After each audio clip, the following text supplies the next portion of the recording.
spot for just Yeah, a minute. I'll please give it do. right back. Good morning. Thank you all for being here. My name is Leah Frieden, and it is my pleasure to welcome you to the Fayetteville Public Library, and welcome to those watching through live stream as well. This event is the very first in the 2025 True Lit Literary Festival. True Lit is a collaboration with the Fayetteville Public Library, the Fayetteville Public Schools, the Fayetteville Public Education Foundation, and the University of Arkansas Program in Creative Writing and Translation. Before you leave today, please take a moment to fill out the evaluations that we've left for you. These help us to plan for future programs. And speaking of future programs, I really hope you'll join us this afternoon for our Mystery Authors panel. It's going to be in this room starting at 2 o'clock. We do have several back-to-back programs today, so this event will end promptly by 11 a.m. I'm so delighted to have Marina Lostetter with us today. Originally from Oregon, Marina now resides in Arkansas with her spouse Alex, one foundling dog, and 2 black cats. In her spare time, she enjoys globetrotting, board games, and all things art-related. Her original short fiction has appeared in venues such as Lightspeed, Uncanny, and Shimmer magazine. Her space opera trilogy, Numenon, and the standalone space adventure Activation Degradation are available from Harper Voyager. Her dark fantasy trilogy, The 5 Penalties, which begins with The Helm of Midnight, is available from Tor. In addition, she has written tie-in materials for Star Citizen and the Aliens franchise. She is represented by Dawn Wong Song of Howard Mormon Literary Agency. Please join me in welcoming her.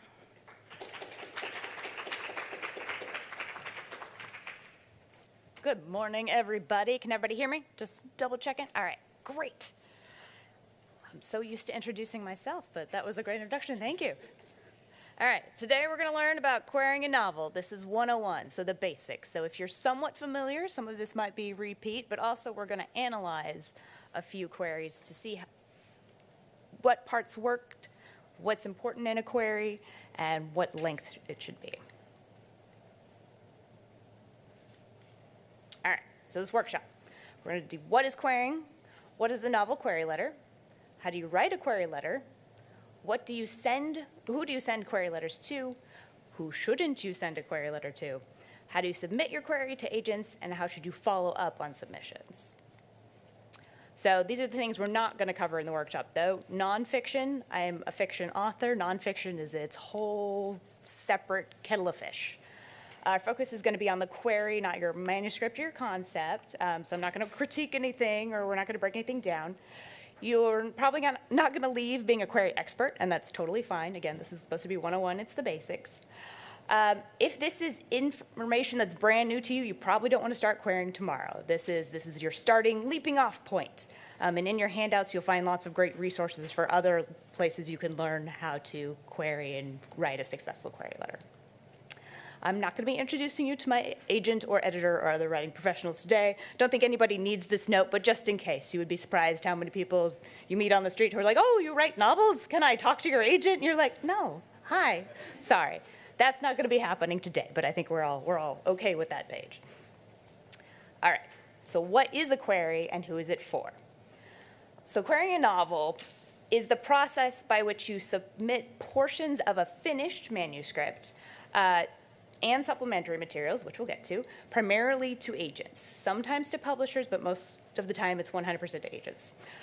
It's almost always a multi-step process, so you'll be sending small portions of materials, and then if they request more, you'll send more and more, and it'll be a back and forth for a bit.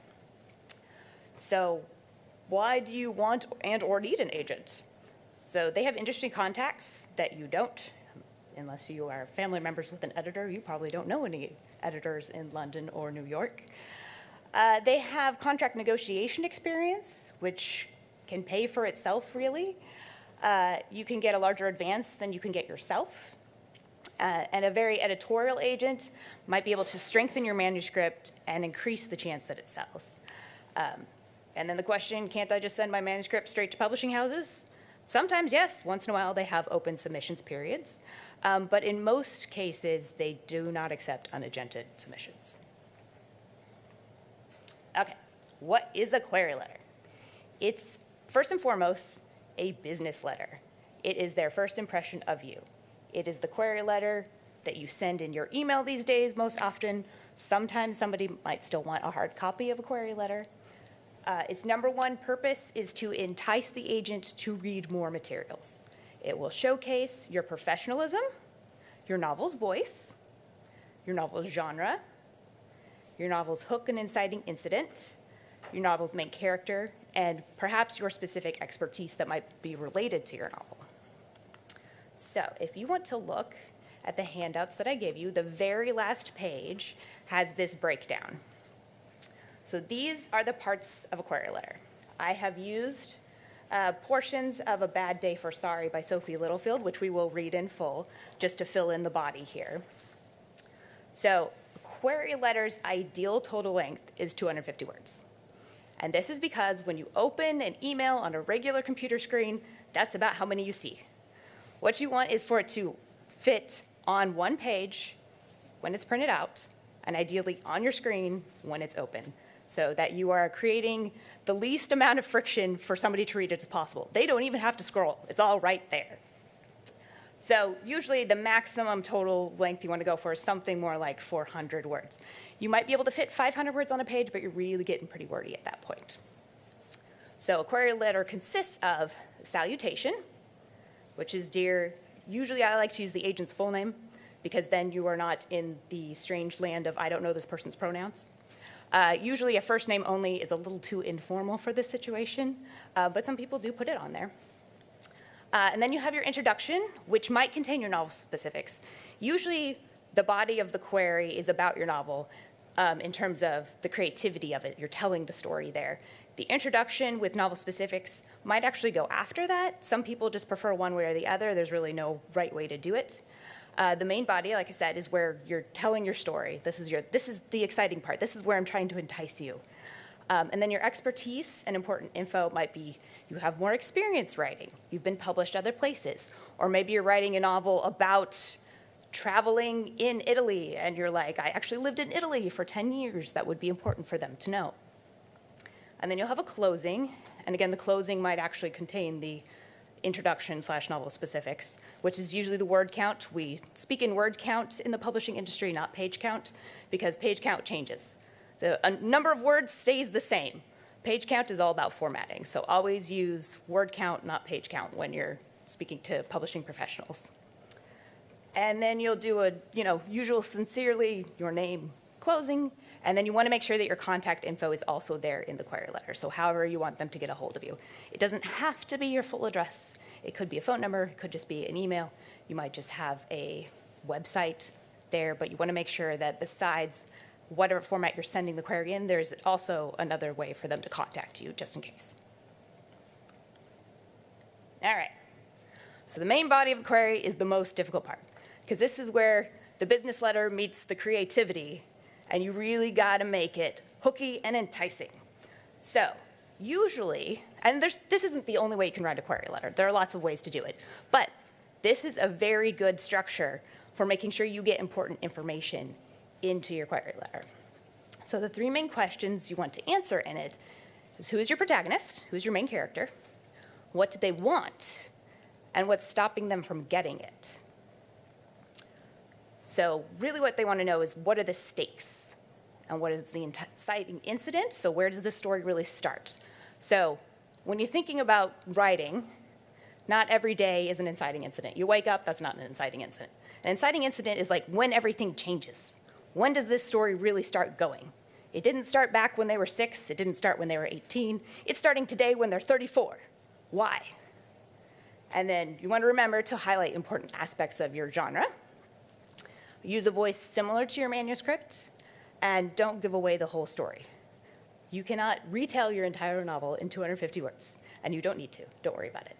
This is just to be like, this is what it's about. Do you want to come read this? You're talking about a novel. You're telling somebody about it. Ooh, come on in. Look what I got. Okay, so now we're going to analyze some queries themselves. So your very first handout is the query letter for A Bad Day for Sorry by Sophie Littlefield. And all of the query letters that we're going to be analyzing today were successful. That's why I'm showing them to you. So all of these books have been published. I think this is the oldest one. I think we go back to maybe 2010 with this one. And they're going to be in various genres, so you can kind of get a feel of how voice and how genre are affecting the query letter. So we're going to examine the handout. I'll read it out loud, especially for the people watching at home. We're going to identify the parts of the query letter and break down the body. So again, we want to know who the protagonist is, what they want, what is preventing them from getting it. We want to know what the stakes are, and we want to know what the inciting incident is.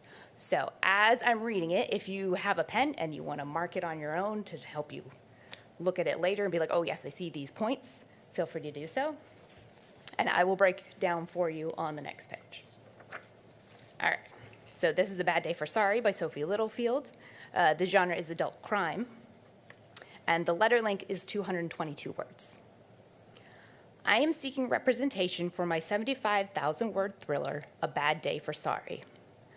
3 years ago, rural Missouri housewife Stella Hardesty stopped her wife-beating husband in his tracks for good.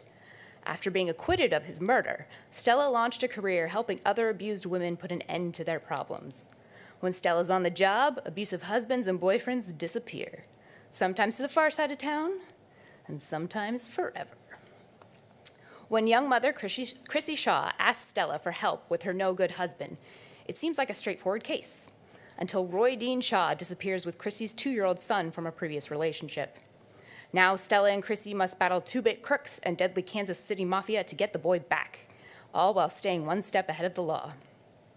I have written professionally for 10 years, publishing articles in computing, parenting, and women's magazines, and most recently working as a copywriter and editor for C&T Publishing.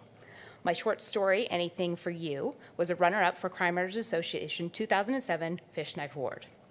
Other short stories will appear in upcoming issues of Thug Lit and Pulp Pusher. Thank you for taking the time to consider my work. My first 10 pages and synopsis follow. Upon your request, I would be happy to provide the complete manuscript. All right. So now let's break this down. Bad Day for Sorry. Who is the protagonist? Stella. Stella is the protagonist. What does Stella want? Feel free to call it out. Or I can say it. No bad to help Chrissy Shaw, though. Yes, no bad husbands is also a thing she wants. But the essence of it in the story is to help Chrissy Shaw. What's preventing her from getting it is Roy Dean, 2-bit crooks, Kansas City mafia, and the law. And what are the stakes? And I feel like sometimes this is the hardest part. The stakes are the safety of Chrissy's 2-year-old, and Stella and company could end up in jail or worse. So the stakes, they really want to know what's at risk. What does the protagonist stand to lose if everything goes wrong? It's really important. A lot of people have a high-minded story, and they're like, this is great, it's an exploration of this or that or the other thing. But it's really important to build tension around whatever can be lost or broken or changed. And then what's the inciting incident? For the novel, Chrissy's son is kidnapped.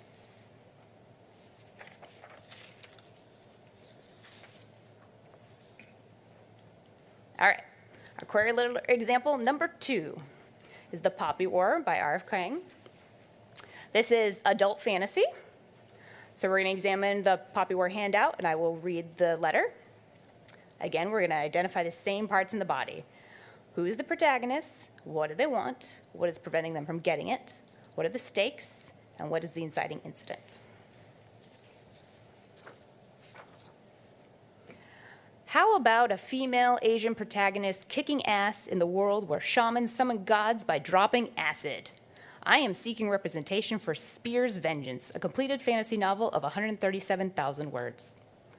12-year-old war orphan Runan Fang has 0 prospects. Her foster parents, 2 opium dealers, would like to marry her off to an imports official, but Runan has other plans. Through a series of thefts and bribes, she manages to test into the Academy of Sign-Guard, where martial artists are trained to lead the Nikan Imperial Militia.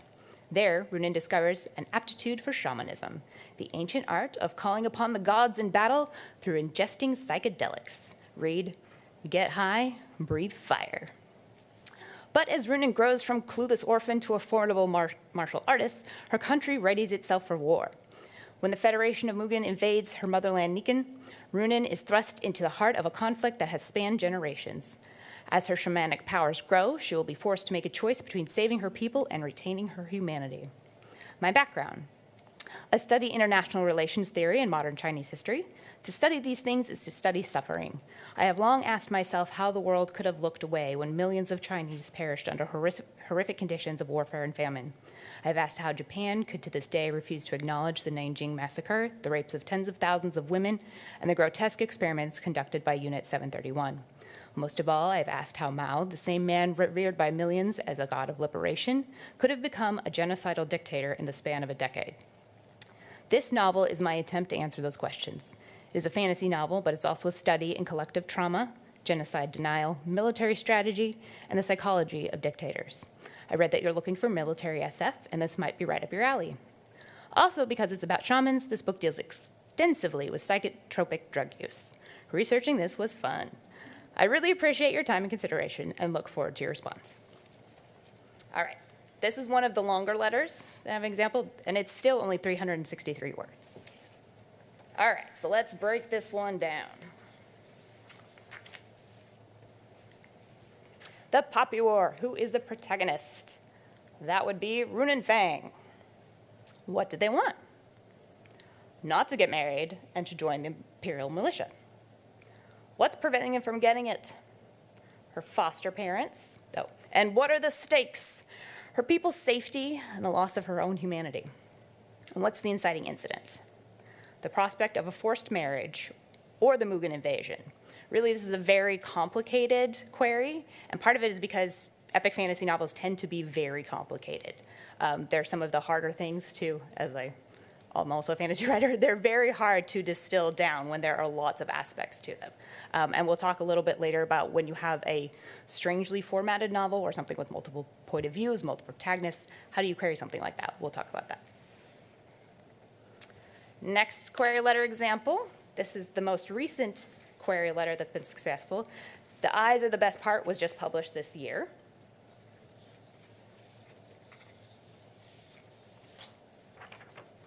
All right, this one is adult literary horror. The letter length is 274 words. Jin Wan is consumed with the thought of eating eyes. After her father suddenly leaves, turning the family and each of their lives upside down, Jin Wan is forced to pick up the pieces and keep her grieving mother from falling apart. When her mother tells her that eating fish eyes will bring good luck and hints that it may help her father return home, Jin Wan tries one and immediately begins dreaming about eating eyes. Human eyes. Instead of Ji Wan's parents reuniting, however, her mother starts dating George, a Caucasian man with an obvious Asian fetish. Tormented by her dreams, Ji Wan becomes obsessed with his beautiful blue eyes and begins noticing blue eyes all around her. No longer able to control her urges, she finds opportunities to feed her hunger, growing more and more reckless each day. And as her obsession grows, so does her selfishness. The things that once seemed important to her no longer do. And Ji Wan, who has always been hopelessly devoted to her family, decides that she must do the one thing that will end her cravings once and for all. The Eyes Are the Best Part is a literary horror novel completed at 61,000 words. It combines social commentary, as found in Jordan Peele's Get Out, with the dreamlike qualities of Han Kang's The Vegetarian, and the complicated family dynamics of Oikna Braithwaite's My Sister, the Serial Killer. I am a second-generation Korean American living in Los Angeles' Korean town, and a first-time unpublished author. I learned about eating fish eyes and other Korean superstitions from my mother, who immigrated here from Seoul in 1985. Thank you for your time and consideration. That one I especially like because I like how she must do the one thing that will end her cravings once and for all, and it's very ambiguous. Makes you want to read more because it's, okay, is this self-harm? Does she have to get rid of herself? Does she have to get rid of George? Is there something else we don't know about Korean superstition that might lead to that? So it's very hooky at the end. So she brings you right in with Ji Wan is consumed with the thought of eating eyes, and then leads you right out again with that she must do the one thing that will end her cravings once and for all. So, who is the protagonist? Ji Wan. What do they want? To eat eyes and yet not to eat eyes? What is preventing them from getting it? Her inability to control her urges. What are the stakes? Her family and her sense of self. And then what's the inciting incident? Her father leaving, yes, but also her mother dating an Asian fetishist. All right, and then genre-wise, we're going completely somewhere else. Our example number 4 is Pickle Impossible by Eli Stutz. It is middle grade humor.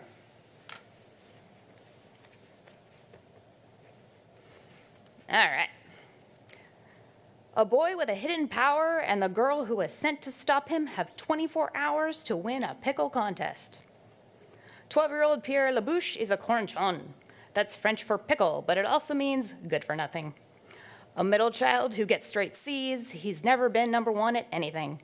When the family farm goes broke, Grandfather Henry gives Pierre a mission to save the farm by winning an international pickle contest. En route to the contest, Pierre meets Aurora, the charming but less than truthful granddaughter of a rival farmer. She's been sent to ensnare Pierre, but after a wake-up call from her conscience, she rescues him. Together, they navigate the ghostly Paris catacombs, figure out how to crash land a plane, and duel with a black-hearted villain who will stop at nothing to capture their pickles. In their most desperate hour, it is Pierre's incredible simplicity that saves the day. Always bickering but becoming friends, Pierre and Aurora discover that anything is possible, no matter how hard it may seem. Pickle Impossible is complete at 32,500 words. I'm a technical writer by day, optimistic novelist by night. Recently, I've interviewed a host of pickle makers and French natives. My own pickles are fermenting in the kitchen. I grew up in Toronto and live with my wife and children in Israel. Thank you for your consideration. I hope to hear from you. So you'll also notice that all of these numbers are round numbers. You don't have to put in the exact number. Just round it up. I would even say putting the 500 in there was unnecessary. So round it off to the closest 1,000 words. All right. In our middle grade humor novel about pickles, who is the protagonist? Pierre Labouche. What do they want? To win the pickle contest and save the family farm. What is preventing them from getting it? Aurora, at first, and mysterious black-hearted villain. What are the stakes? The family livelihood. What is the inciting incident? His grandfather gives him a mission. All right, but oh no, my novel's not like that. It's not so simple. What if you have more than one protagonist? What if you have an unusual format? What if you have multiple timelines? What if part of your novel's been published before? Well, that's all the things I ran up against when I was querying my novel. So Numenon was my first novel. It was the one that got me an agent. This was, let's see, I think we sold it in 2016, so it was published in 2017. I have since published 6 more novels, so doing pretty good on a roll here. It is adult science fiction, specifically space opera. So we're going to examine the handout for that one. And then we'll note its peculiarities. All right. Dear Dongwon, it was nice meeting you at the con and running into you again at the Hugo Losers Party. I hope you had a fun time. Below are the materials you requested for Oranos. Thousands of people were born to live aboard Interstellar Convoy 7, but only one was born to be the convoy. ICC is the most advanced artificial intelligence Earth has ever known. Its body consists of 9 generation ships, its brain is based on silicon nanoneurons, and its heart is scattered throughout the convoy in every human it watches over. ICC wants 2 things above all else. First, to ensure the safety of the crew members. Second, to see that their mission to visit an alien artifact orbiting a variable star is completed. But not all crew members want what it wants. Its closest friend and caretaker, Jamal Caden, thinks the ships should return to Earth and forsake the assignment. The Master Warden, in charge of the convoy's prison, wants to segregate those with perfect genes from those he deems imperfect. And Captain Joanna Strafer has plans to destroy the gargantuan artifact they've come to study. When one of them manipulates the AI's code and turns the computer into a weapon, ICC is faced with the most difficult task of its life. Will it be able to find the invasive programming and effectively diffuse itself in time, or will it have to take drastic measures in order to save the convoy? Can it make the ultimate sacrifice, go against everything natural to a sentient being, and destroy itself for the good of the humans? Ornos is a mosaic science fiction novel, approximately 137,000 words in length. The story takes place over 3 millennia and is told through the point of view of several characters with diverse ethnicities, orientations, and backgrounds. ICC is the unifying thread and focal character. Chapter 3, Balance, won second place in this year's Jim Bain Memorial Writing Contest and was published on Bain.com. My short work has appeared in venues such as Lightspeed, Intergalactic Medicine Show, and Writers of the Future. Thank you for your time and consideration. I look forward to hearing from you. All right. So, what's weird about this is I sort of told you what was happening and I sort of didn't tell you what was happening. Because I like to say that Numenon was my cheat book. I wrote a lot of short stories prior to it, and though this has an overarching plot that goes all the way through, and ICC is there through the whole thing, each chapter is really its own short story. And that's because it takes place over 3,000 years as we follow a convoy on a generation ship on the way to the stars. So I was like, how do I distill this down to one problem? So basically what I did is I took one problem from one of the chapters. I mentioned 3 characters that have different conflicts that are actually in other chapters. So Jamal wanting to go back is a different story than ICC being reprogrammed. The Master Warden, different chapter. The Joanna Strafer wanting to destroy the thing, totally different chapter.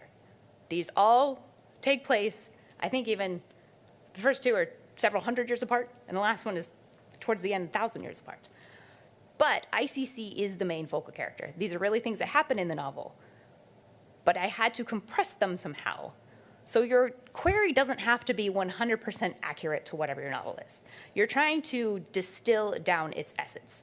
So if you're like, yes, Pierre and Aurora fight a lot, but really they're pals, and I want to make sure that it's known that they're fighting, but that really just takes place in the first 5 pages, that might still be important. Again, what it's about is taking the essence of your story, the essence of your writer's voice, whatever voice you use in the novel, and making it as enticing and hooky as possible. Don't outright lie, of course, because people are going to notice when they're getting a totally different novel than whatever your query letter is. But the query is not meant to be a 100% accurate representation. It's meant to be an enticing, come on in. All right, so, get this going. Who's the protagonist? ICC. What do they want? To ensure the safety of the crew and complete the mission. What's preventing them from getting it? Jamal Caden, the Master Warden, Captain Joanna Strafer.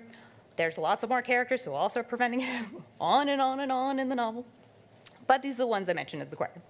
What are the stakes? The mission's success, the crew's well-being, and ICC's life. And what's the inciting incident? The AI becoming a weapon against its will. The actual inciting incident of the novel is them deciding to go on this mission at all. That's the main difference there. And then the other differences you'll note is the introduction is personalized. So I actually met Dongwon in person at a writer's convention. So I wanted to make sure that I just reminded them who I was, where we'd met, that we had talked about this query already, and that they had asked me to send this.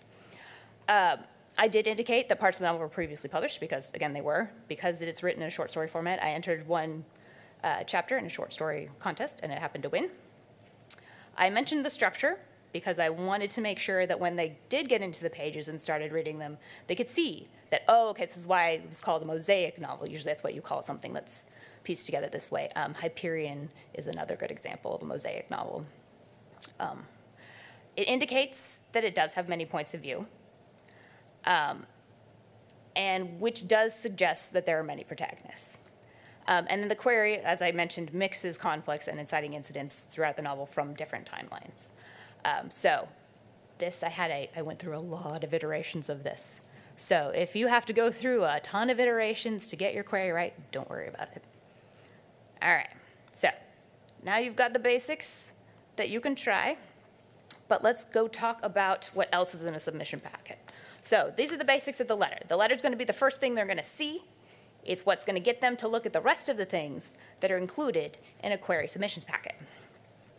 So, rule number 1 of querying is always follow the submission guidelines. That's going to seem like duh information. You would be surprised how many people can't do that. So, that'll get you right ahead of like 80% of the pile right there, just being able to follow the submission guidelines. Each individual agent is going to have their own quirks and what they want. So you're going to want to make sure that you read that and you follow it to a T. So even if something I say here is contradicted in their guidelines, you do it. If I say, use standard submission format, and they want it drawn in purple crayon, that's what you do.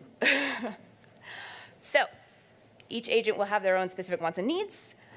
They might want it snail mail, email. Some of them have contact forms, which are a little funky, just because you're not sure what the format's going to look like on the other side, but if that's what they want, you got to use it.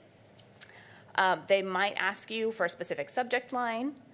Usually you want to make sure that query is in the subject line somewhere, so they understand that, and usually also the title of your novel and your name. Some will accept attachments and some will not. This is obviously because viruses are very easily spread through attachments, so it'll depend on what they want. And you want to make sure, are they closed or open right now? So what that means is when they're open to submissions, they're happy to see queries. Just send them on in. Sounds great. If they are closed, do not try to send them a query letter because it will go straight into their spam box. And if that goes into their spam box, the next time you send it when they're open, it might also go right into the spam box. You don't want that. So a typical submission packet includes your query letter, sample pages, and a synopsis. In addition, you probably want to have an elevator pitch on hand.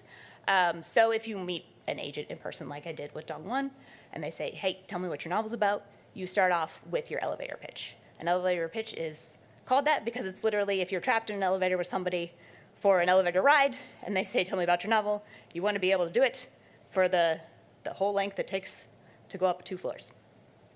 Usually this might have one of the this meets this kind of scenarios. So for my novel, The Helm of Midnight, which is the epic fantasy one, the pitch for that was Brandon Sanderson's Mistborn meets Hannibal. So you're getting a sense of it's epic fantasy, because I've told you so. It has an epic fantasy serial killer. If you know your genre, you know that Mistborn's got a lot of crunchy magic systems in it. So that's why I went with that one. So now let's talk about sample pages and a synopsis. Your sample pages are, again, going to be just portions of your novel. The first, obviously, send the beginning. Again, you'd think that would be obvious in the beginning of your novel, but you'd be surprised. Again, people are like, no, I'm going to send the best part. They can't tell it's the best part because they don't know what's going on. So send the beginning of your novel. Send however many sample pages they say. If they don't say, you can usually get away with up to like 25,000 words. Most people will be like, send me the first 10 pages. They might say 5. They might say the first 3 chapters, and then you'll have to gauge how much that is. And then usually they will ask if they want more. They'll ask for more. Sometimes they'll ask for a partial, and then sometimes they will ask for a full, and we'll get to that. Yes? What about prologues? Oh, yeah, no, you need to send the prologue. Okay. Yeah. If it has one, Because I hear every now and then, like, oh, don't send the prologue. They just hate prologues. well, if they hate it, they're not going to like it when they discover there's one later. So, again, whatever you think is the beginning of your novel, that's the beginning of your novel. So a synopsis is kind of an extended query, but it's the whole story. Usually it's no more than 3 pages. Depending on the length of your novel, it might be 1 page or it might be up to 3. A synopsis is a blow-by-blow of your novel. It doesn't have to be in the voice. It doesn't have to be artistically written. Usually it's just a this happens, and then this happens, and this leads to this, because this person wants this, and this is so-and-so.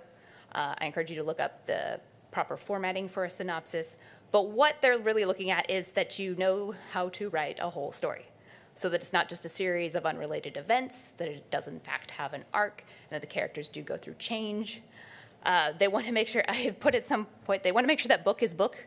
So what does this actually make a book? That sounded good when you pitched me this, but can I see through the way that you formatted your synopsis that you do understand novel structure? That's what that's for. Okay, so nuances. Is your novel ready for submission? Is it complete? Do not query an incomplete novel, because they'll ask for a full, and you'll be like, I don't have one, and they'll be like, thanks for wasting my time. You don't want that to happen. Do not query a novel until it is done. So how do you know when it's done? Well, have you had it critiqued?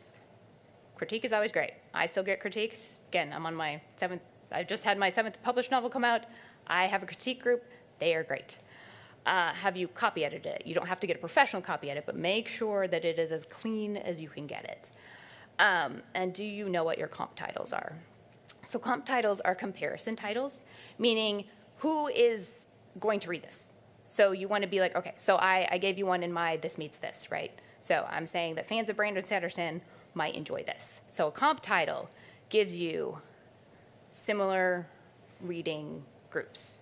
So you're helping them with the marketing a little bit there. They want to know, where does this belong on the shelf? Who's going to be grabbing this? Readers of this, they're going to be readers of that. Yep. Comp titles. Yes. How, I mean, unless How you you've pick? read everything in the library, Is there a rule of thumb? Yep. is there a trick to this? There is a trick to this. Okay, so number one, let's say that you have written a book about child wizards. Do not choose Harry Potter. Everybody and their dog will have chosen Harry Potter. There are other reasons not to choose Harry Potter these days, but the number one will be, that's way too famous. That's not specific enough. You need to be really specific. If you pick something too out there also, if it has a really niche audience, you're like, this sold only 5,000 copies, they're not gonna understand what the comparison means because they'll be like, I don't know that book. So what you really wanna do is you wanna pick a book that is probably no more than 5 years old and has done relatively well. If it's hit a bestseller list, that's great, but is not so ubiquitous as to be like, I'm comparing this to the Da Vinci Code. Does that help? Yeah. Okay. Let's see, what else we have? Oh, you want to know if you're using a pseudonym or not, just for ease of communication, so that they know if you're, how are they contacting you, and how are they making sure that you have your professional contact versus your public name going on.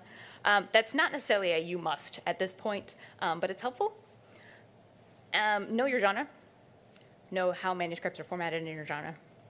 Know how long manuscripts are in your genre. You'll notice that obviously the longest ones were the sci-fi fantasy, and the shortest one was the middle grade novel. So you want to know what the basic expected range is for books in your genre that you're picking. Right now, even in sci-fi and fantasy, they're wanting shorter. So right now, we're all being told, send manuscripts that are like 95,000 words, which is really short for sci-fi fantasy. So the idea is that we're having lots of paper and publishing issues, so we're trying to be more compact. So there's other pressures that are going to rule besides just have you written a good novel or not, which kind of sucks, but that's, we're entering into a business again. So, and then to personalize or not to personalize. You do want to know why you are querying each specific agent, meaning you have done your research. You're not sending a middle grade novel to somebody who does not represent middle grade novels. Obviously, that's not helpful for either of you on either end. So you want to make sure that you've at least familiarized yourself with their list. Often agents online have mentioned their list at some point. I believe Howard Moorheim Literary Agency actually just has like a running list of books at the bottom that you can see. So you want to know if your type of book is their type of book, is really what you're looking at. That might require a lot of deep research. You don't have to read everything on their list. You just want to know that you're kind of in there. So for example, my agent is not very big on fairy tale retellings, but somebody else at the agency is. So you would, if you have a fairy tale retelling, you want to make sure that you're aiming it at the correct agent, for example. Something like manuscript wish list. Yes, manuscript wish list, PitMat, all of those things are very helpful in that regard. So, and then the other reason is when you're personalizing, sometimes it's important to tell them why you're querying them, and sometimes it's really not. So if you've just been like, oh, this book is so much like this book on your list, you don't really need to tell them that. They're going to figure that out by looking at the book. What you do want to do is if you have met them before, you definitely be like, hey, remember me? We talked it over here, and we talked about the book, and here's the stuff. So usually you only want to get a personalization if there's like really a reason to personalize. And usually that's some sort of, again, either, hey, I saw you requested this kind of a manuscript at PitMat, and so I wanted to send it over because I thought it would be right up your alley. Or we've met, that kind of thing is usually the two main reasons to do a personalization. All right. We want to make sure that you stay organized because this can get unwieldy. Submissions can get very unwieldy very fast. Spreadsheets are your friend because you don't want to accidentally query the same agent twice with the same manuscript. So keep track of who you've queried, keep track of when you queried, what materials you've sent, what response was received, if a response was received, and know when to consider a non-response a no. So usually when you send queries, you're going to receive 4 different types of main responses. So the first response is either a form letter or a no response. Sometimes they get so many queries, they're like, I just don't have time to respond. And not even a form letter. They're just like, know that if you don't hear back in 3 months or you don't hear back in 6 months, it's a no. You move on. Not a big deal. If you get a form letter, great. That goes in there in your no box. You don't need to respond to it. Just move on to your next agent in line. You might get a partial request, which is great. That means they liked your pages, they liked your query, they're like, I want to get more of this. They will then tell you how much they want, usually in a partial. So they might be like, send me half the novel, send me this many more chapters. Again, do whatever they ask. That's their prerogative. Or you might get an ask for a full, which just means send me the whole book. I'm happy to read it. Let's go. You are hoping for fulls. Fulls are great. Obviously, sometimes a partial leads to a full. So just because they only ask for a partial, that's also good news. The other thing you might get, and this is much rarer, is a revise and resubmit, which is its very own beast. A revise and resubmit means they liked certain things about your manuscript, but don't think it's quite ready. And they want to test how good you are at taking critique and editorial advice. So this is completely up to you whether or not you want to answer, revise, and resubmit. Meaning, you might just be like, yes, great, thank you for your time. I don't think I'm going to do that right now. Or you might be like, yeah, I can totally do that. I see exactly what they're talking about. So this is one of those things that's going to help you decide whether or not the agent is right for you. Because sometimes revise and resubmits, they are asking for edits that you're going to be like, that's not what my novel's about. Which will mean that they've fundamentally misunderstood it. That's okay. You don't have to be like, oh, I got to now change my entire novel to match that vision. You don't. But if you think that their advice is great, absolutely revise. And then when you're done, only when you're done, don't rush it because you want to, again, you're trying to put your best foot forward. Then you'll resubmit it to them. And going back to the organization, query in batches. Because you don't want to be like, I'm going to send out my first query to all the agents ever, and you get no response, and you go, oh no, now I have no one left on my list.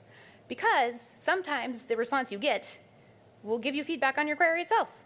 So you'll want to revise the query. You'll be like, oh, people seem to really respond to this line, or I'm not hearing anything back, so clearly my query is not working, and I need to do something different. So I would probably query in batches of 5 at a time. Usually for novels, everybody knows that you're querying a bunch of people at once. So feel free to do multiple queries at the same time. But don't just be scattershot. Again, make sure that you are picking agents that you are querying for a specific reason because you really think that they are appropriate representation for your book. All right, writer beware. So a bad agent is worse than no agent. There are scam agents out there. There is no licensing board for agents. Anybody can say they are a literary agent. So you want to watch out.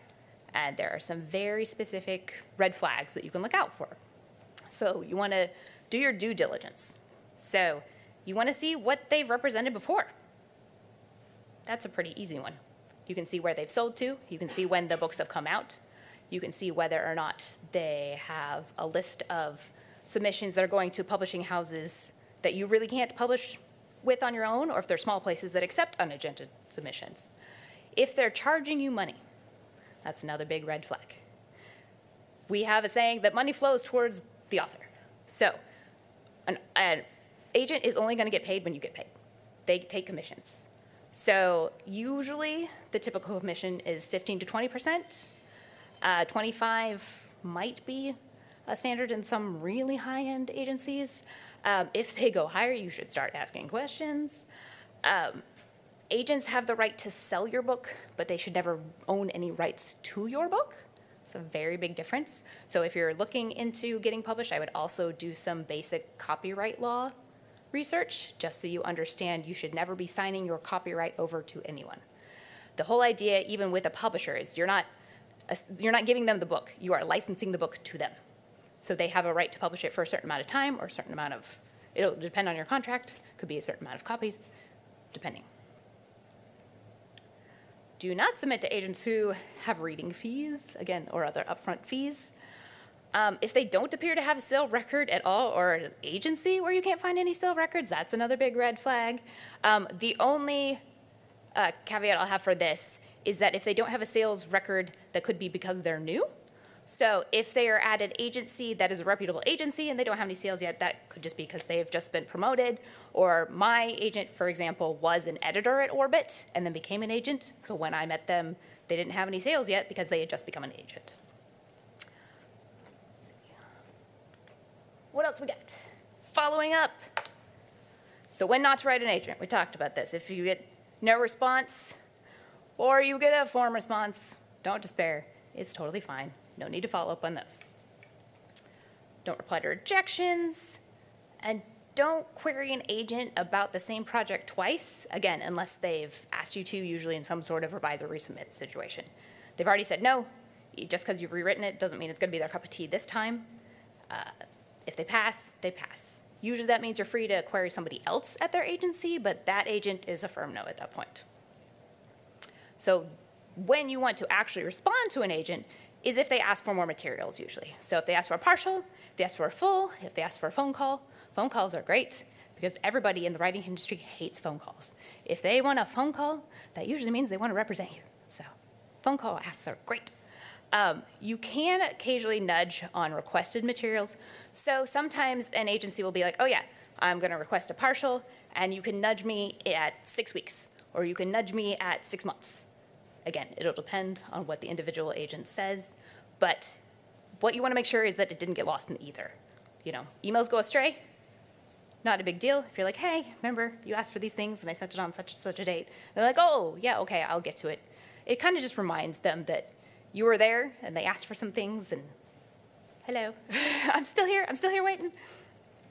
And then you also want to contact them if you've received an offer of representation.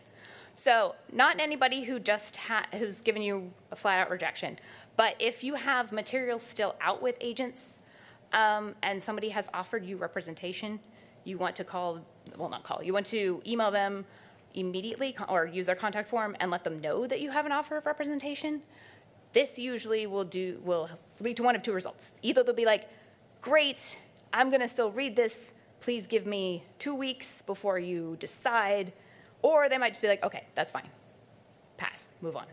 So what you want to do when you get an offer of representation, if you have material still out, unless this is your dream agent, you're like, I know this is the person I want to work with, feel free to be like, I want to take some time to think about it. Is that all right? I'll get back to you in 2 weeks. Like, again, it's a business proposition, right? You're entering into a business arrangement with a business partner.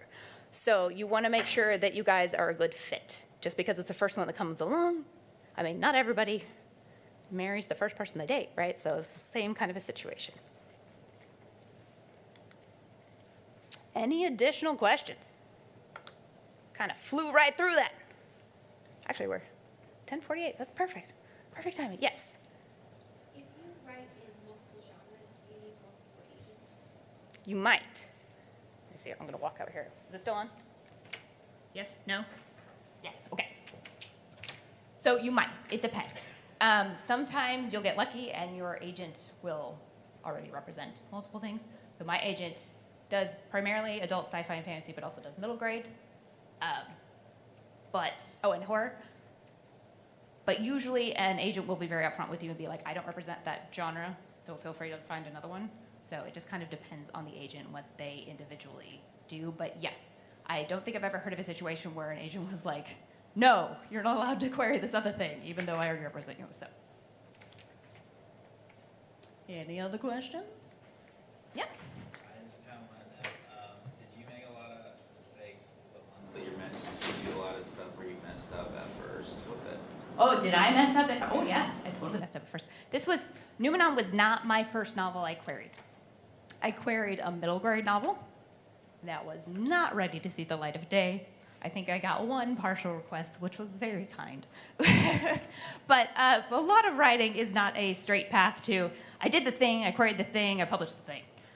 Even today, I do not get an automatic pass to the front of the line. I still have to go through the process. So not the querying process, luckily, but once I get a manuscript to my agent, we still have to go around and try to shuffle it to the correct editor. So once you get an agent, that's not even remotely the end of the process. Yes, I made a lot of mistakes. That kind of brings up, I happen to remember, like William Faulkner had a line editor that I guess he always used, and that was like part of his voice. Do you have like one? I don't have a line editor. I have I don't have a specific editor prior to my editor or my agent seeing anything. And then the publishing companies have their own, they hire copy editors and proofreaders. So I don't have that, but again, I do have very good critique partners that help me with that. But my voice in my particular manuscript, unless it's co-written, is just me. Oh, well, one of my critique partners, how did I find my critique partners was the question. One of my critique partners is my husband. He's my first reader. So he's also a big sci-fi fantasy nerd, and he's very good at identifying my weak points, and I think that's just because we communicate super well. But I also have a critique group, or a writers group. We started off as most of us being baby writers. I think all of but one of us, when we first met, we'd published a couple of short stories each. We met originally on a forum, and then we met in person at a writers' convention, and then two of them got together and was like, we want to make a group, and we're going to do retreats, and who are we going to invite? So that's how I ended up with my writers group. Not all critique groups are created equal. I do encourage you to find one, but if they are not working for you, drop them like a hot potato. Luckily, I really enjoyed mine. We usually take, and this prior to COVID, every year we took a retreat that was about a week long, and we do critiques of each other's manuscripts or whatever project we had, sometimes just like, I have this idea, let's brainstorm. We then will have some sort of like businessy talk about like what is the new weird thing in publishing we need to discuss, and then we play like D&D and watch movies in the evening. So, any other questions? Yeah. On the query letter, when you get into your prior expertise, I've won this award, whatever. If you're self-published prior to that, how much of that do you want? That is a very good question. Because they're going to know. Yes. So usually it depends on your sales numbers. So there's two different ways. It depends on what you're querying. If you're querying something brand new, it might just be worth just to say I've self-published this, this, and this, just as a there you go. If you are querying something that either has sold extremely well, I'm talking like hundreds of thousands of copies, definitely put that in there. If you are querying something that has already been self-published and you are hoping for a publisher to pick it up, again, you want to put how many copies you've already sold. Because part of what they're looking at there is whether or not they think you've reached your market cap, like you've already found all of your readers, or if they think that they can help you find more. Any other questions? No? All right. Covered everything. Okay. One more. Yeah, no, you're fine. So like the genre that you picked, like science fiction, like was that always like kind of what you were gonna write? How did I pick my genre? So yes, sci-fi fantasy has just always been my focus. My other focus that I love is mystery. My brain doesn't quite work in making mysteries, but loves reading them. But I did understand how to format like a mystery when it's about the world. So those come together. So a lot of it is just, I wrote what I liked reading, was a fundamental way that I picked my genre. And are they agents? Are they a lot like, do you have a lot in common with them because like they're... Yes, so agents will be extremely well read. That's gonna, especially in whatever genres that they represent. They're gonna know what's being sold now, they're gonna know what's sold back then, they're gonna know the history of your genre very well. So you do want to share, again, you don't have to read everything that's out there, but you do want to have read recently. It can't be, the last thing I read was Isaac Asimov. You're probably gonna be a bit out of date. On the query letter, when you're doing the sort of synopsis of the piece, if you're doing fantasy or science fiction, like in your Numenon letter, there's a certain amount of just setting the stage. Yes. Is there some sort of guideline? How much space should you dedicate to just saying, here's where the story is taking place? I Get would to the use story? a few sentences, but really what you want to do is integrate it all. I would make a query should really be character focused. Even if a lot of, like, Numenon is very world focused. Like, there's a lot of world building, but each chapter has its own focus character. Really, characters are the heart of your story, even if you're a plot-oriented writer or something like that. It's really easy to get people to pull in where you're like, this is my person, and this is the world they're dealing with, is the way that you want to present that. So you could leave a lot, just. Yeah, and the other thing you don't want to do is throw a million made-up words at them. Right. So sci-fi fantasy, we have a lot of made-up words all the time. We love our made-up nouns, but I would forego those in terms of general idea of what we're talking about when you get into there. Are we good? Are we at time? All right. All right. Another round of applause. Thank you. We're going to go ahead and transition to the 11 o'clock workshop that is in this room. So if you're staying for it, go ahead and stay. And otherwise, I hope I'll see you later on. And thank you all so much for being here.